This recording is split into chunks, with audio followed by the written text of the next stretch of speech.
Salut à tous, coucou mes amours, mes chers enfants, mes chers parents, chers amis de la communauté de Fureur des enfants.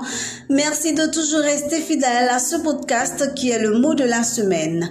Le mot de cette semaine, c'est la motivation, mais surtout on va parler de la motivation au niveau scolaire. Nous savons que dans quelques semaines, ce sera les grandes vacances pour certains écoliers et pour d'autres, c'est dans quelques mois. Et vous avez sûrement hâte d'être en vacances, de vous libérer des devoirs, des leçons, des activités pédagogiques, n'est-ce pas mes amours? Eh bien, c'est normal de vouloir tout ça, de vouloir prendre des vacances, de se divertir, de vouloir passer de bons moments entre familles, entre amis. C'est normal tout ça.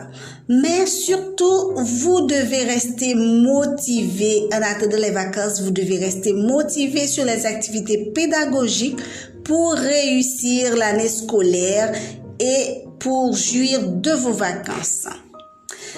La motivation, c'est quoi? En psychologie et en philosophie, on définit la motivation comme tout ce qui impulse ou qui pousse une personne à réaliser certaines activités et à y persister jusqu'à atteindre ses objectifs. Et la motivation scolaire, mes chers amours, selon un enseignant et chercheur québécois sur la motivation pédagogique, Roland Viaud, c'est l'ensemble des déterminants qui poussent l'élève à s'engager activement dans le processus d'apprentissage, à adopter des comportements qui le conduiront vers la réalisation de ses objectifs d'apprentissage et à persévérer devant les difficultés. Les avantages de la motivation scolaire, mes chers amours. Eh bien, les écoliers, les écolières sont plus actifs, sont plus productifs et plus efficaces.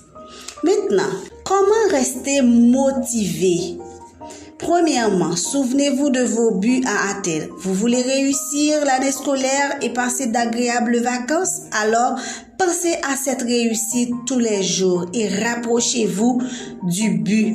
Le fait d'avoir son objectif, son but à l'esprit peut vous aider à rester motivé. Deuxièmement, éliminez toutes les sources de distraction aux heures d'études, aux heures de révision. Par exemple, la télévision, la tablette, l'internet, les jeux vidéo, les sorties, etc. Troisièmement, révisez vos activités pédagogiques, les leçons, les devoirs de grammaire, de maths, les exercices d'écriture, tout. Mais tout en faisant des pauses de temps en temps afin de ne pas vous retrouver trop submergé. Ainsi, vous allez combattre l'ennui et rester motivé. Quatrièmement, mes chers amours, bougez. Faites du sport, surtout le matin au réveil.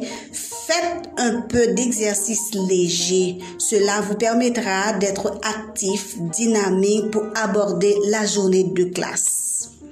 Et cinquièmement, mes amours, croyez en vous, croyez en votre intelligence, croyez en vos capacités. C'est tout pour ce numéro de podcast sur la motivation. Je vous donne rendez-vous pour la semaine prochaine pour un nouveau mot. Je vous aime tous. Bisous, bisous. Bye bye.